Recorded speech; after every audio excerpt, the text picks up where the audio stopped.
Hello friends, Jai Hind. मैं के दास from Mass. Let us know about 5 steps of fire risk assessment. So I am speaking in Hindi, but you just follow me. Subject fire risk assessment. तो इसके fire risk assessment का मतलब इससे पहले जो video है मेरा उसमें ये आप खुद जानते होंगे। तो रिस्क असेसमेंट का मतलब है, रिस्क का मतलब है जोखिम यानी खतरा। तो एक असेसमेंट का मतलब है आकलन करना। वो किसी भी फायर का भी हो सकती है और कोई फॉलिंग, अगर मतलब वर्क एट हाइट में काम हो रहा है या एक्सकैवेशन हैजार्ड है या मान लो कि स्कैफोल्डिंग हो रहा है, तो उसमें भी ये रिस्क असेसमेंट की कार्रवाई करते हैं।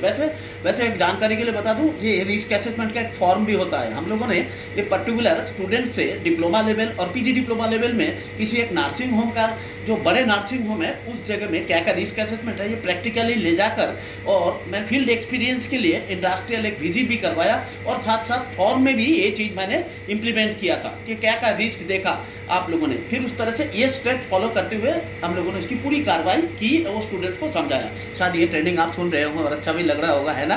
तो आप मुझे फॉलो करें। अभी आप देखें कि फायर रिस्क असेसमेंट के ये 5 कदम कौन कौन सा है। नंबर 1 में आपको मैंने बताया कि देखिए, नंबर 1 में आइडेंटिफाई द फायर हैजार्ड। मतलब फायर है तो आग है ना, तो आग का बाप है कौन मालूम है?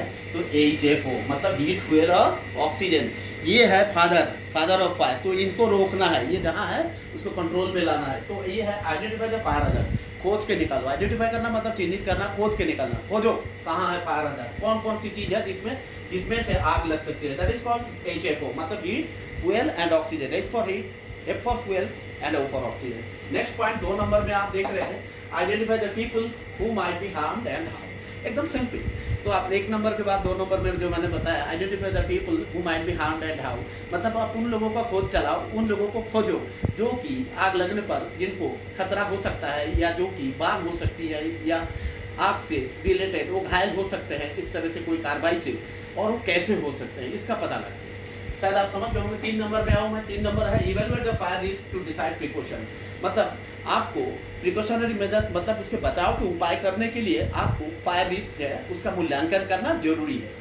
फिर उसके बाद मैं आगे बताऊं, उसका मूल्यांकन नहीं करे बगैर आपको पता नहीं लगेगा कि आप कहाँ किस तरह से जोखिम है, कौन सी जगह पे ज़्यादा पोटेंशियल है, कहाँ कम है, ज़्यादा है, फायर लोड के हिसाब से वो आपको जांचना है। तो इवेलुएट करना मतलब मूल्यांकन करना किस चीज़ का, फायर रिस्क का। फिर उसके बाद आगे नेक्स्ट पॉइंट पे मैं आऊँ, शायद आप समझ रहे होंगे, फॉलो कीजिए।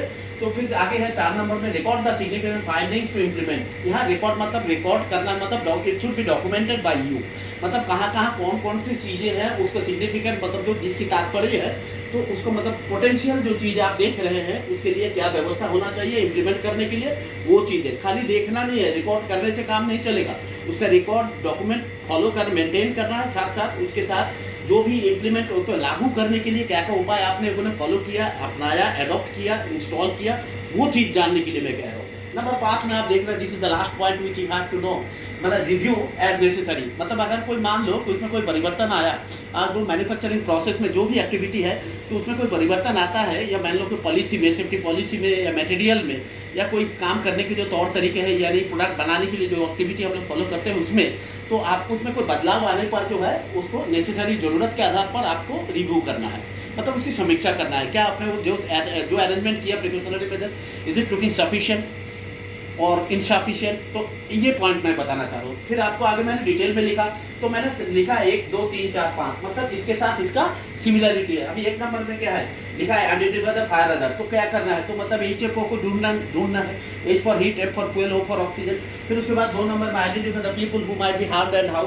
फिर उसके बाद 2 नंबर में है पीपल मतलब इन्वॉल्व, जो जिस काम के साथ जुड़े हुए हैं, उस वर्क प्लेस में काम कर रहे हैं, चाहे वो किसी भी किस्म का लोग हो। सबकी एक्टिविटी तो एक जैसा नहीं है, सब तो एक जैसा दिमाग नहीं रखते, तो कुछ लोग ऐसे होंगे जो गलत काम भी करते हैं, आंसर फैक्ट कहते हैं। तो इसके बाद 3 नंबर में मैंने आया, क्या मैंने बोला 3 number, evaluate the fire risk and to decide precaution. मतलब आपको इवेलुएट करना है, मतलब मूल्यांकन करना है। उसमें क्या चीज़ें चेक करने के लिए बोला, एक्टिव और पैसिव फायर प्रोटेक्शन। मतलब एक्टिव मतलब जो डायरेक्टली यानी प्रत्यक्ष रूप में आग बुझाने में काम आता है, और पैसिव मतलब आपको बुझा नहीं सकती लेकिन वो आपको फैलने नहीं देता, मतलब it prevents spread of fire. तो फिर उसके बाद एस्केप मतलब फायर एग्जिट और एस्केप रूट, ये सब बना हुआ है कि नहीं, असेंबली पॉइंट वगैरह, ये सारा जो है ये आग नहीं बुझाती, लेकिन ये पैसिव फायर प्रोटेक्शन में काम आता है और इसकी व्यवस्था है। 4 नंबर में आप देख रहे हैं कि ये जो है मेंटेन रिकॉर्ड, ये आप देख रहे हैं record the significant findings to implement करने का मतलब है सिग्निफिकेंट फाइंडिंग्स को लागू करना। तो आपको क्या करना है, रिकॉर्ड मेंटेन करना है, जो भी हार्म्स हुए हैं इंजरी या जो भी बॉडी इंजरी हुए हैं आग से रिलेटेड फायर हजार्ड के कारण, और उसके कंट्रोल मेजर जो भी है प्रिकॉशनरी ऑफ साइट उस साइट में उस वर्क प्लेस में। Last point review as necessary, मतलब अगर कोई चेंजेस है तभी रिव्यू करना। अगर मान लो सब ठीक ठाक है, आप सेटिस्फाइड है, बाकी लोग को आपने दिखाया तो बोल रहे हैं कि नहीं इस चीज़ में नेसेसरी कोई नेसेसरी रिव्यू करने की जरूरत नहीं है, जो चीज़ है वो एडिक्वेट है, एलिजिबल है, प्रॉपर है, आइडियल है, तो no need to review again. तो फिर आप उसको चलने दो। फिर मतलब रिस्क असेसमेंट आपको फिर मैं बताऊँ फिजिकली विजिट करे बगैर रिस्क असेसमेंट नहीं कर सकती। अपन लोग स्टूडेंट को ले जाकर इस तरह से फील्ड एक्सपीरियंस गैदर कर पाते हैं जहाँ पर ट्रेनिंग देते हैं हम लोग, और साथ साथ इसका एक फॉर्म भी होता है, इसके आर ए जिसको बोलते हैं, R A mean risk assessment. शायद आप समझ रहे होंगे तो 5 स्टेप्स ऑफ रिस्क असेसमेंट ये बहुत ही ज़्यादा वीडियो और वाइटल है, ये जाने बगैर आप रिस्क मैट्रिक भी सीख नहीं सकते। फिर इसके बाद आगे बताऊँ जे से आगे मेरा वीडियो देखते जाइएगा। मैं केदार बोल रहा हूँ आज की तरफ से, शायद ये वीडियो आपको समझ में आया होगा। मैं थोड़ा जल्दी बोल रहा हूँ क्योंकि टाइम कम है, बड़ा वीडियो होने से लोग देखते कम है। जय हिंद, थैंक यू।